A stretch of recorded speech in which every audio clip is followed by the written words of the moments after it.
Olá, tudo bem? Tenho uma palavra de Deus para compartilhar com você na reflexão de 14 de julho, cuja leitura bíblica do dia, Mateus, capítulos 16 e 17, e também primeiro livro de Crônicas, capítulos 13 a 15.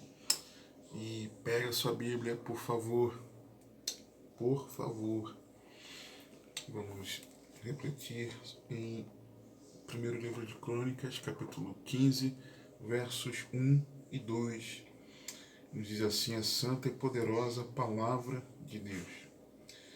Davi também fez casa para si na cidade de Davi e preparou um lugar para a arca de Deus e armou-lhe uma tenda. Então disse Davi: ninguém pode levar a arca de Deus senão os levitas, porque o Senhor os escolheu para levar a arca de Deus e para o servirem eternamente. E Davi convocou a todo Israel em Jerusalém para fazer subir a arca do Senhor ao seu lugar que ele tinha preparado. Muito bem. Falar sobre a arca de Deus, a arca do Senhor, é nós falarmos sobre a arca da aliança, é nós nos remetermos inicialmente, tá?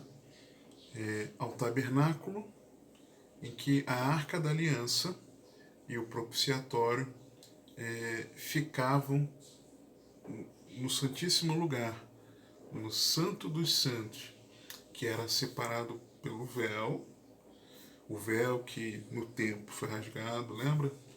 E era de acesso anual e exclusivo ao sumo sacerdote à época da expiação,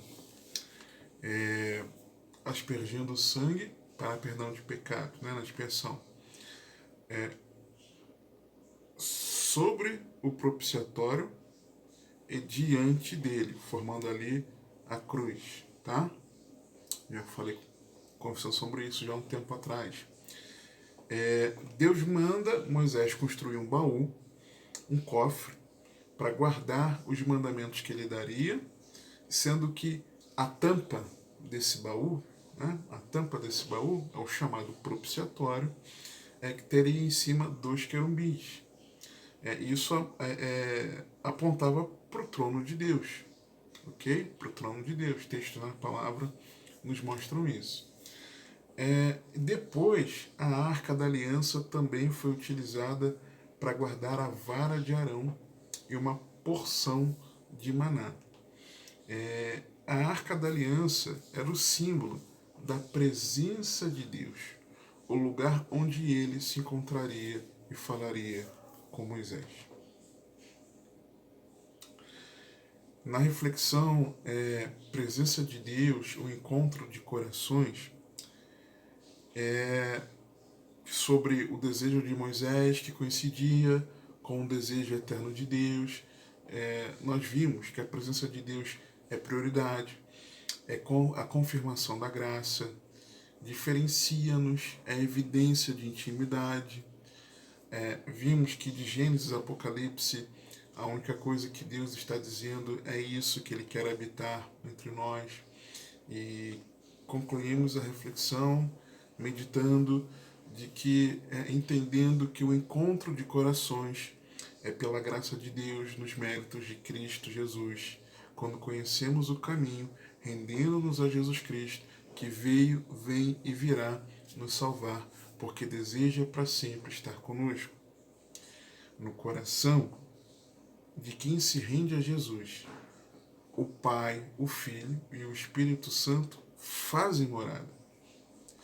E o coração de Davi queimava por isso. O coração de Davi ardia por isso. Salmo 132, versos 1 a 5. Lembra-te, Senhor, de Davi e de todas as suas aflições, como jurou ao Senhor e fez votos ao poderoso Deus de Jacó, dizendo: certamente que não entrarei na minha tenda na tenda de minha casa, nem subirei à minha cama, não darei sono aos meus olhos, nem repouso às minhas pálpebras, enquanto não achar lugar para o Senhor, uma morada para o poderoso Deus de Jacó. Davi priorizava encontrar local para a presença de Deus, representado pela arca.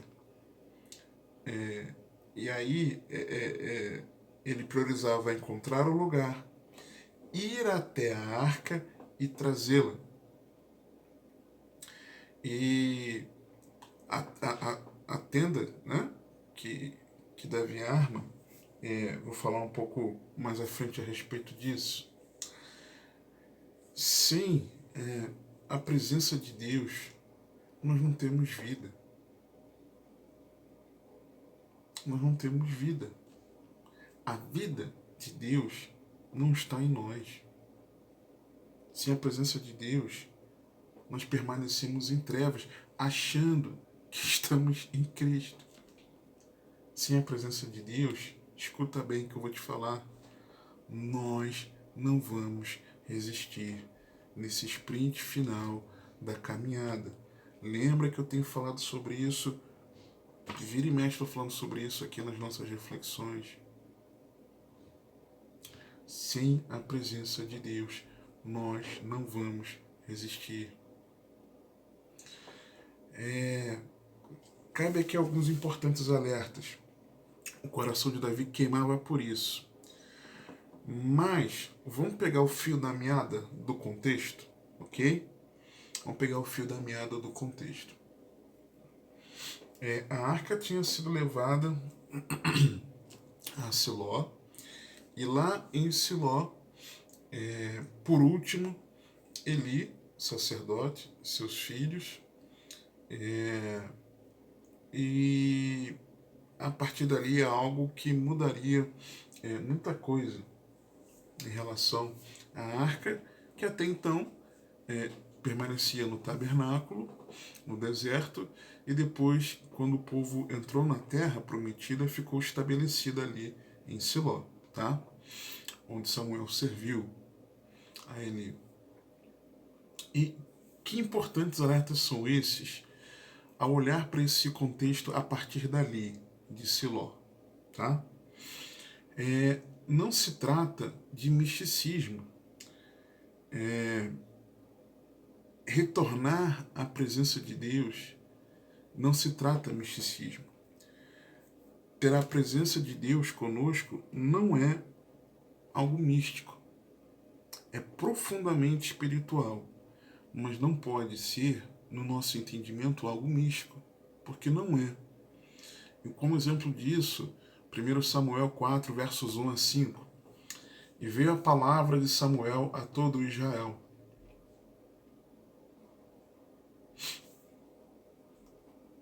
E Israel saiu a peleja contra os filisteus e acampou-se junto a Ebenezer, e os filisteus se acamparam junto a Afec, e os filisteus se ajuntaram em ordem de batalha para sair contra Israel.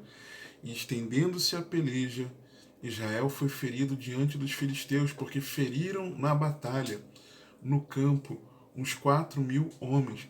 Presta atenção no nome aqui.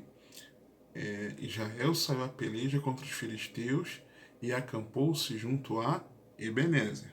Guarda isso aqui. Guarda isso aqui. E os filisteus se acamparam junto a Afec. E os filisteus se dispuseram em ordem de batalha para sair contra Israel. E estendendo-se a peleja, Israel foi ferido diante dos filisteus, porque feriram na batalha, no campo, uns 4.000 homens. E voltando o povo ao arraial, disseram os anciãos de Israel: por que nos feriu o Senhor hoje diante dos filisteus? Tragamos de Siló, prestando atenção, a arca da aliança do Senhor, e venha no meio de nós, para que nos livre da mão de nossos inimigos. Enviou, pois, o povo a Siló, e trouxeram de lá a arca da aliança do Senhor dos Exércitos. Trouxeram para onde? Para Ebenezer. Ok? Guarda isso. Trouxeram de Siló, onde estava no tabernáculo. Ok? Enviou, pois, o povo a Siló, e trouxeram de lá a arca da aliança do Senhor dos Exércitos, que habita entre os querubins, e aqui reafirma, habita entre os querubins, está falando do propiciatório, menção ao trono de Deus. E os dois filhos de Eli, Hofni e Finéias, estavam ali com a arca da aliança de Deus. E sucedeu que, vindo a arca da aliança do Senhor ao arraial, todo Israel gritou com grande júbilo, até que a terra estremeceu. Sempre quando eu leio esse texto, eu fico pensando numa partida esportiva entre ali a torcida, e a torcida vibra enormemente quando o seu time, seu esportista alcança êxito, alguma pontuação, faz um gol, alguma coisa assim, e faz aquela vibração tremenda, aqueles cantos que chega a tremer. Se você já participou de foi assistir algum evento esportivo desse, você sabe, né? Às vezes a arquibancada até treme, né? Você sabe o que eu estou falando. E aí, por quê? Era como se fosse assim, a arca chegou, a arca chegou. Era como se fosse algo assim, algo místico para eles, porque a arca tinha chegado. Só que não era para a arca estar ali. Nós vamos ver em seguida que era algo que nunca tinha acontecido. Então eles achavam que num misticismo, num pirelém-pim-pim, a arca ali com eles na guerra, levado por dois pecadores, Hofni e Finéias, diga-se de passagem, que já estavam sentenciados por Deus, eles acharam que aquilo era algo místico, e não era. Eles foram místicos. Então, retornar à presença de Deus não é algo místico. Estar na presença de Deus não é algo místico. É espiritual, é profundo, mas não é místico. E quantos não são muitos nos nossos dias que mistificam essa coisa toda? Sabe? Olha aí para as nossas igrejas. Olha aí para o que está se tornando a nossa caminhada de fé. Parece que a gente não está entendendo as coisas. É uma busca pela presença de Deus por tantos artifícios, sabe? Não é místico, presta atenção. E outra coisa, talvez nós não consigamos entender a importância da presença de Deus na nossa vida, mas os incrédulos reconhecem. A continuação, versos 6 a 8, 1 Samuel 4. Os filisteus, ouvindo a voz de júbilo, disseram: que voz de grande júbilo é esta no arraial dos hebreus? Então souberam que a arca do Senhor era vinda ao arraial. Por isso os filisteus se atemorizaram, porque diziam: Deus veio ao arraial. Os filisteus?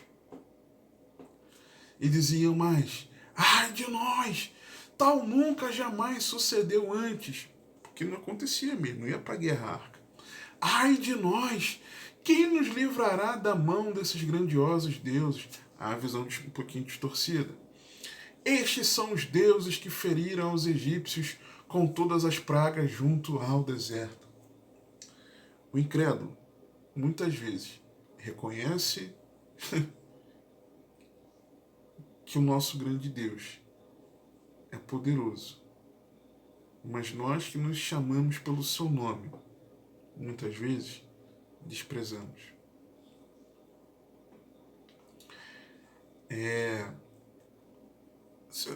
Um parênteses aqui, já foi evangelizado por incrédulo?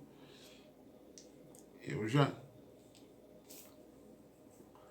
Deus falar contigo de coisa assim muito específica por meio de um incrédulo? Eu já. Deus usa quem Ele quer. Que Ele quer. Só que na continuação desse versículo, nós vamos ver algo interessante, importante, porque o pecado a afasta de nós.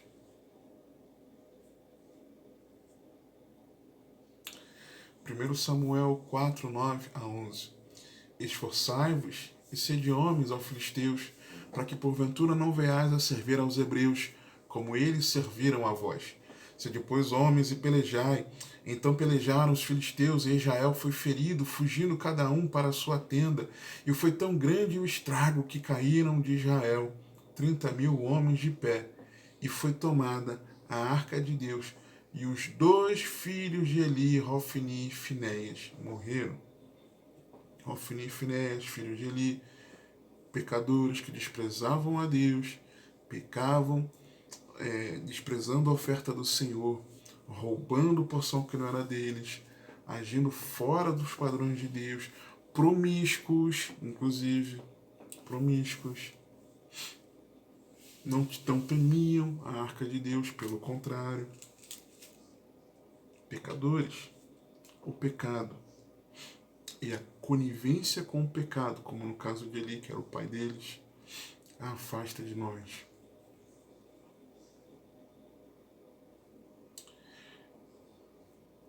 É preciso tremer pelo impacto da ausência da presença. É algo assim estranho de se falar, mas você vai entender. Você entende? Eu quis enfatizar. Era para ter a presença, mas na verdade tem ausência. E é preciso tremer por isso. 1 Samuel 4, 12 a 18. Então correu da batalha um homem de Benjamim, e chegou no mesmo dia a Siló, e trazia as vestes rotas e terra sobre a cabeça. E chegando ele, eis que Eli estava sentado numa cadeira, olhando para o caminho, porquanto seu coração estava tremendo pela arca de Deus. Qual era o medo dele? E se a arca não voltar?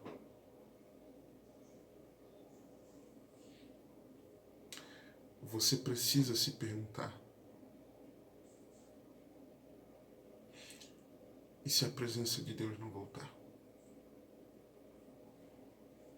E tremer por isso.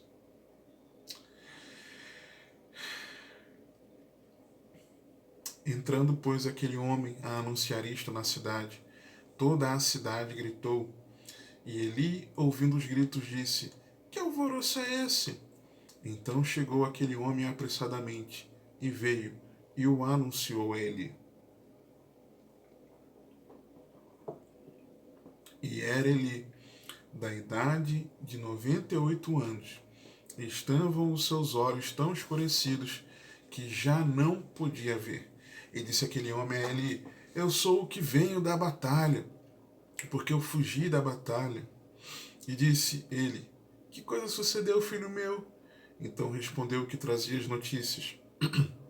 E disse: Israel fugiu de diante dos filisteus, e houve também grande matança entre o povo. E além disso, também teus 2 filhos, Hofni e Finéias, morreram, cumprimento da profecia de Deus. Já tinham sentenciado, dizendo que, como sinal de que a família de Eli seria tirada do sacerdócio, o sinal era de que os 2 filhos morreriam no mesmo dia. E Deus estava dando sinal, porque já tinha falado que cumpriria, e cumpriu, como nós vemos depois no reinado de Salomão. Tá? Morreram. E a arca de Deus foi tomada. E sucedeu que, fazendo ele menção da arca de Deus, Eli caiu da cadeira para trás, ao lado da porta, e quebrou-se-lhe o pescoço e morreu, porquanto o homem era velho e pesado, e tinha ele julgado Israel 40 anos. Você precisa tremer pela ausência de Deus. Não pode ser normal para você. Escuta, olha para mim. Olha para mim. Não pode ser normal para você a ausência de Deus. Não pode ser normal. Você não pode achar que é normal. Você não pode achar que você está longe de Deus. Teu coração distante das coisas de Deus. Longe, sabe, daquele calor de Deus no teu coração. Da paz do Senhor na tua vida. Não pode ser normal a ausência. Você não pode se acostumar com essa ausência. Não é normal. Não é normal você ficar tanto tempo sem orar. Não é normal você ficar tanto tempo sem meditar na palavra de Deus. Não é normal você ficar tanto tempo sem desejo de participar dos cultos com os irmãos. Ou quando fica por algum problema que aconteça, você não sentir falta. Isso não é normal. Não é normal. Você precisa tremer disso. Aí na sequência, nós vemos um importante alerta nesse contexto da arca. Do povo de Deus perde o seu brilho sem ela. Sem a presença de Deus, nós perdemos o brilho, a luz. 1 Samuel 4, 19 a 22. E estando sua nora, a mulher de Finéias, grávida e próxima ao parto, e ouvindo estas notícias de que a arca de Deus era tomada e de que seu sogro e seu marido morreram, encurvou-se e deu à luz, porquanto as dores lhe sobrevieram. E ao tempo que ia morrendo, disseram as mulheres que estavam com ela: Não temas, pois deste à luz um filho. Ela, porém, não respondeu nem fez caso disso, e chamou ao menino Icabode, dizendo: De Israel se foi a glória, porque a arca de Deus foi tomada, e por causa de seu sogro e de seu marido, e disse: De Israel a glória levada, presa, pois é tomada a arca de Deus. Perde o brilho. Por que que nós, como povo de Deus, não temos feito diferença em meio a essa sociedade? Não fizemos a diferença, pelo contrário, fizemos vergonha no tempo de pandemia. Por quê? A ausência de Deus na nossa vida. Não é normal. Só que, se não é normal, se perdemos o brilho sem ela, não é com o incrédulo o lugar, porque na sequência nós vemos que a arca foi tomada pelos filisteus e muita coisa aconteceu com eles. Não era o lugar dela. O lugar de Deus não é nos incrédulos. Não é nos incrédulos que Deus faz morada. Deus faz morada é no seu povo. 1 Samuel 5, 1 a 10. Os filisteus, pois, tomaram a arca de Deus e a trouxeram de Ebenezer. Lembra do lugar, Ebenezer. A Asdod. Tomaram os filisteus a arca de Deus e a colocaram na casa de Dagom, e a puseram junto a Dagom. Levantando-se, porém, de madrugada no dia seguinte, os de Asdod, eis que Dagom estava caído, com o rosto em terra, diante da arca do Senhor. E tomaram a Dagom, e tornaram a pô-lo no seu lugar. E levantando-se de madrugada no dia seguinte, pela manhã, eis que Dagom jazia caído, com o rosto em terra, diante da arca do Senhor, que é o ídolo nada é. E a cabeça de Dagom e ambas as palmas das suas mãos estavam cortadas sobre o limiar, somente um tronco ficou a Dagom.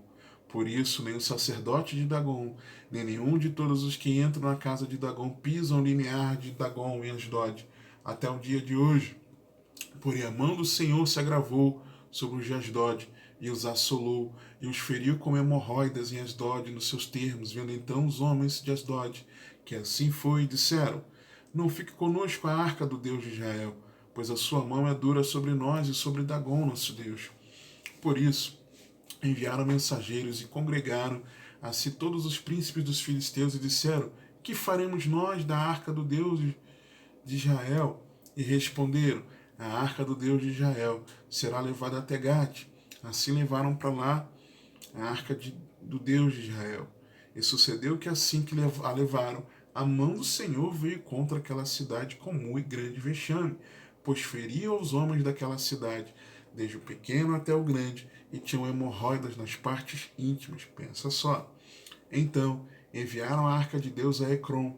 Sucedeu, porém, que vindo a arca de Deus a Ecrom, os de Ecrom exclamaram dizendo: transportaram para nós a arca do Deus de Israel para nos matarem, a nós e ao nosso povo.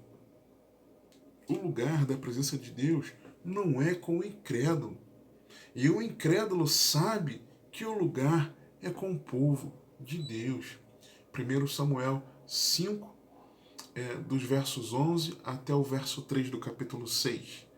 E enviaram e congregaram a todos os príncipes dos filisteus e disseram: enviai a arca do Deus de Israel e torne para o seu lugar, para que não mate nem a nós nem ao nosso povo, porque havia mortal vexame em toda a cidade, e a mão de Deus muito se agravara ali. E os homens que não morriam eram tão atacados com hemorroides que o clamor da cidade subia até o céu. Entrando no capítulo 6. Havendo, pois, estado a arca do Senhor na terra dos filisteus 7 meses, os filisteus clamaram aos sacerdotes e aos adivinhadores, dizendo: que faremos nós com a arca do Senhor? Fazendo-nos saber como a tornaremos a enviar ao seu lugar. Os quais disseram: se enviardes a arca do Deus de Israel, não a envieis vazia, porém sem falta enviareis uma oferta para expiação da culpa. Então sereis curados, e se vos fará saber porque a sua mão não se retira de vós. Um outro alerta é que eles enviaram a arca,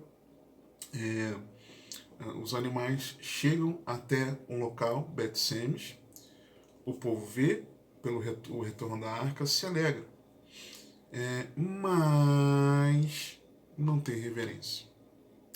1 Samuel 6, 13 a 15, depois verso 19. E andavam os de Bet-Semes fazendo a cega do trigo no vale, e levantando seus olhos viram a arca, e vendo-a, se alegraram. E o carro veio ao campo de Josué, o Bet-Semita, e parou ali onde havia uma grande pedra, e fenderam a madeira do carro, e ofereceram as vacas ao Senhor em holocausto. E os levitas desceram a arca do Senhor, como também o cofre que estava junto a ela, em que estavam os objetos de ouro, as ofertas que os filisteus enviaram, né? Para expiar a culpa. Como também o cofre que estava junto a ela, em que estavam os objetos de ouro, e puseram-nos sobre aquela grande pedra. E os homens de Bet-Semes ofereceram holocaustos e sacrifícios ao Senhor no mesmo dia. Aí o verso 19 diz assim: e o Senhor feriu os homens de Bet-Semes, porquanto olharam para dentro da arca do Senhor. Feriu do povo 50.070 homens. Então o povo se entristeceu, porquanto o Senhor fizera tão grande estrago entre o povo. Por que será que o povo chamado pelo nome do Senhor tem passado por tantas situações? Não seria pela falta de reverência e temor a Deus? Não seria porque queremos sacrificar a Deus, alegres pela presença, mas em total ausência de temor? Não adianta fugir por conta do pecado. Por quê? Capítulo 6, versos 20 e 21. Então disseram os homens de Bet-Semes: que quem poderia subsistir perante este santo Senhor Deus? E a quem subirá de nós? Os mesmos que se alegraram quando a arca chegou. Enviaram, pois, mensageiros aos habitantes de Kiriat Jearim, guarda esse nome também, dizendo: os filisteus, muito importante você guardar esse nome, Kiriat Jearim, dizendo: os filisteus remeteram a arca do Senhor, descei, pois, e fazei-a subir para vós. Tem gente que porque prefere continuar na prática do pecado, por causa do pecado, porque pecou, e às vezes pecou feio mesmo, sabe? Quer a presença de Deus lá e a sua vida aqui, porque pecou. Só que, muitas vezes, nós nos esquecemos de que Jesus Cristo veio a esse mundo, morreu na cruz do Calvário, vertendo seu precioso sangue para nos remir de todos os nossos pecados. Jesus veio para trazer perdão. Jesus veio não para que a presença de Deus estivesse longe de nós, pelo contrário, Jesus veio para que por meio do perdão de pecados, para que o véu fosse rasgado e nós tivéssemos acesso à arca, acesso à presença de Deus, por meio de um coração contrito, quebrantado diante dele. Nós nos esquecemos disso e por causa do pecado nós queremos fugir de Deus. Adão, onde estás?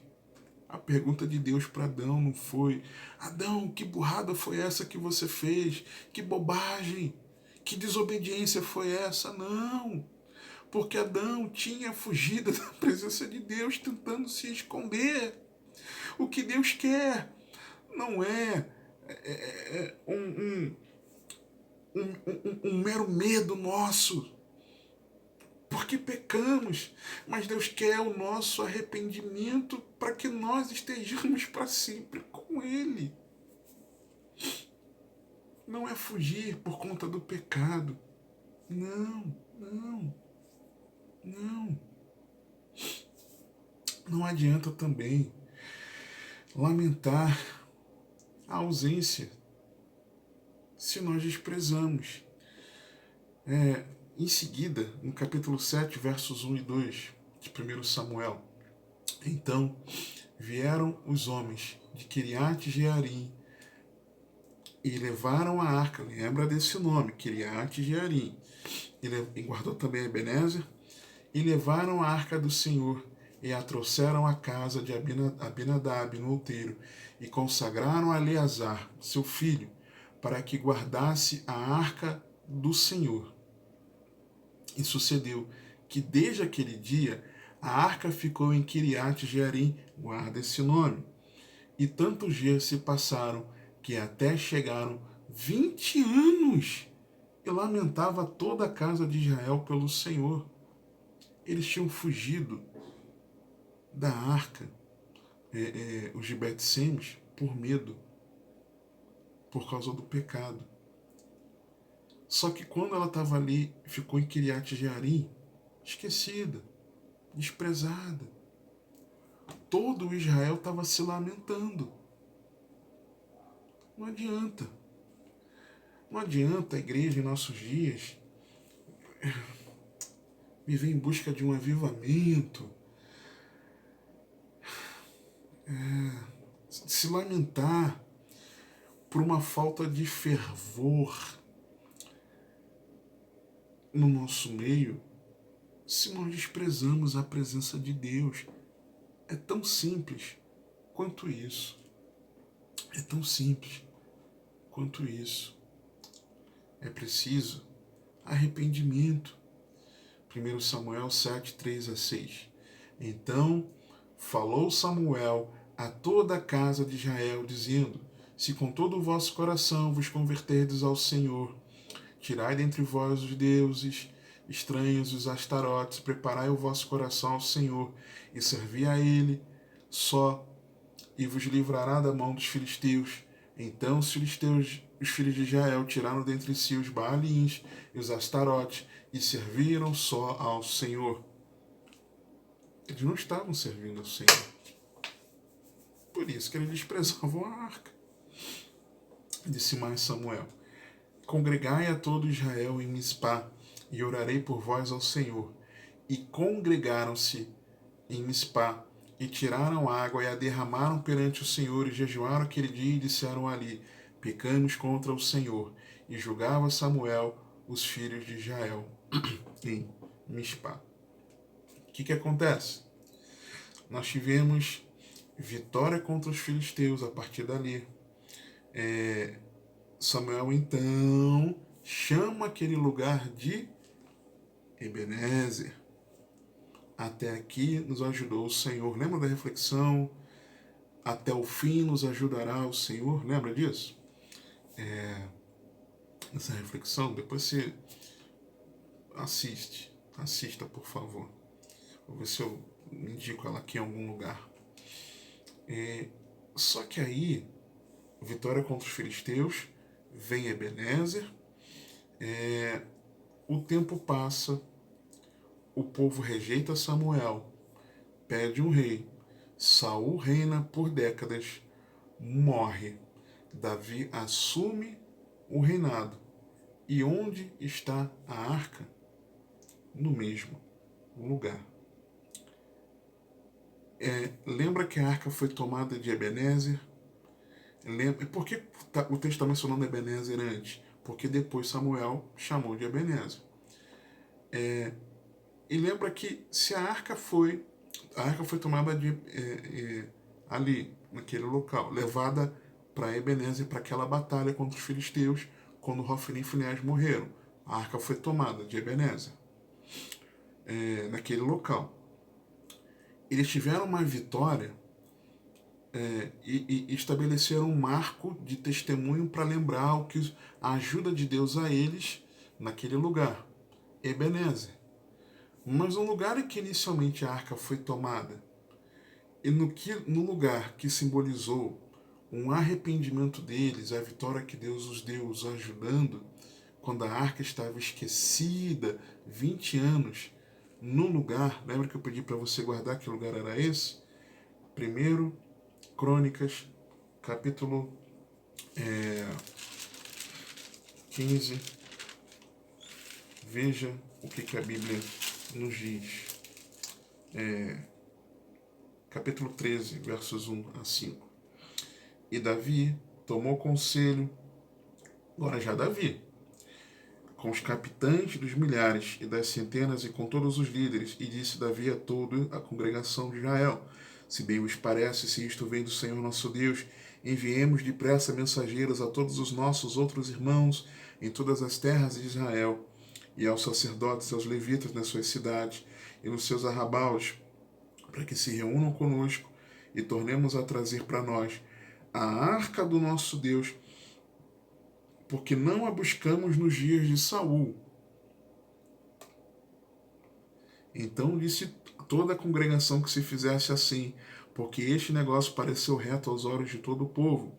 Convocou, pois, Davi a todo Israel, desde Siora e do Egito, até chegar a Ramate, para trazer a arca de Deus. De onde? De Kiriat Jearim. A arca já estava lá 20 anos antes, até Ebenezer. Depois, a arca nem ficou décadas no mesmo lugar, ignorada. A atitude de Davi foi de não ignorar mais a arca. Lembra que o coração de Davi ardia? Davi falou: tá errado isso aqui. A gente não pode deixar a arca largada. Mas Davi, cujo coração ardia pela presença do Senhor, ele não descansou o encontro, não preparou um lugar para a arca e trazê-la para Jerusalém. Só que aí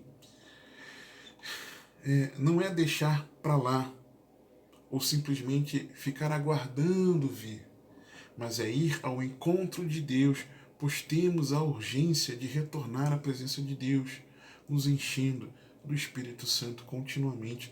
Nós precisamos da presença de Deus. Me escuta. Aliás, escuta o Espírito Santo nos alertando. Nós precisamos. E aí, só que não adianta fazer do nosso jeito. Olha a continuação do texto, versos 6 a 14.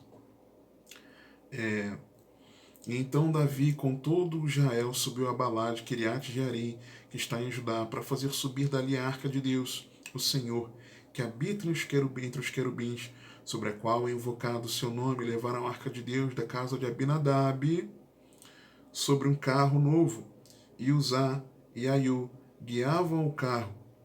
E Davi e todo Israel alegraram-se perante Deus com todas as suas forças, com cantos e com harpas, e com saltérios, e com tamboris, e com símbolos, e com trombetas. Uma boa intenção. Boa intenção. E chegando à ilha de Quidom,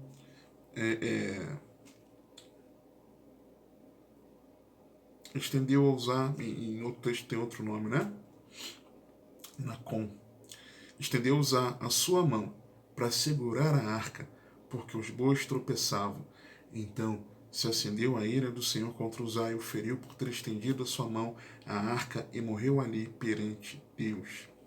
E Davi se encheu de tristeza, porque o Senhor havia aberto brecha em Uzá. Por isso chamou aquele lugar Pérez Uzá até o dia de hoje. E aquele dia temeu Davi a Deus, dizendo: Como trarei a minha arca de Deus? Por isso Davi não trouxe a arca a si, a cidade de Davi, porém a fez levar à casa de Obed-edom, o giteu. Assim ficou a arca de Deus com a família de Obed-edom 3 meses em sua casa, e o Senhor abençoou a casa de Obed-edom e tudo quanto tinha. Não adianta fazer do nosso jeito, e hoje nós queremos servir a Deus de qualquer jeito. Não pode ser assim. Como então retornarmos à presença de Deus? Mais do que aguardar a presença vir, nós nos tornarmos a presença de Deus. Como? Versículo 1, capítulo 15, vejo que, preparando o coração, Davi também fez casa para si, na cidade de Davi, preparou um lugar para a arca de Deus e armou-lhe uma tenda. E você lembra que eu já devo ter comentado, se você já assistiu, algumas reflexões falando a respeito de que eu entendo que Davi teve uma visão da sala do trono, né, da forma como ele colocou a arca e depois o louvor ao redor, como nós vemos nos capítulos seguintes aqui. Então, primeira coisa é preparar um lugar, é preparar o coração. Segundo, é servir a Deus. Verso 2. Então disse Davi: Ninguém pode levar a arca de Deus senão os levitas, porque o Senhor os escolheu para levar a arca de Deus e para o servirem eternamente. Você precisa servir a Deus e não ao seu ego, a sua vaidade e seus interesses. Terceiro, não esquecer dos irmãos. Verso 3. E Davi convocou a todo Israel em Jerusalém para fazer subir a arca do Senhor ao seu lugar que ele tinha preparado.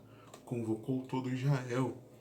Não é só para você, mas é para os irmãos, para todos aqueles que servem genuinamente ao Senhor. Quarto lugar, é negando a si mesmo, porque do verso 4 ao verso 13, vamos ver aqui os versos 12 e 13 que dizem assim: E disse-lhes: Vós sois os chefes dos pais, falando com sacerdotes e levitas. Entre os levitas santificai-vos vós e vossos irmãos, para que façais subir a arca do Senhor Deus de Israel ao lugar que lhe tenho preparado, porquanto vós não a levastes da primeira vez. O Senhor nosso Deus fez ruptura em nós, porque não o buscamos segundo a ordenança. Não é fazer do nosso jeito, mas é negando a nós mesmos para fazer a vontade de Deus. Quarto, verso 14, andando em santidade. Santificaram-se, pois, os sacerdotes e os levitas, para fazerem subir a arca do Senhor, Deus de Israel. Sexto, vivendo a palavra, verso 15, e os filhos dos levitas trouxeram a arca de Deus sobre os seus ombros, pelas varas que nela havia, como Moisés tinha ordenado, conforme a palavra do Senhor. Em sétimo e último lugar, levantando a voz. As pessoas precisam conhecer que, como está no verso 16, que nós somos servos de Deus e a presença dele está em nós. Que o Senhor te abençoe e te guarde.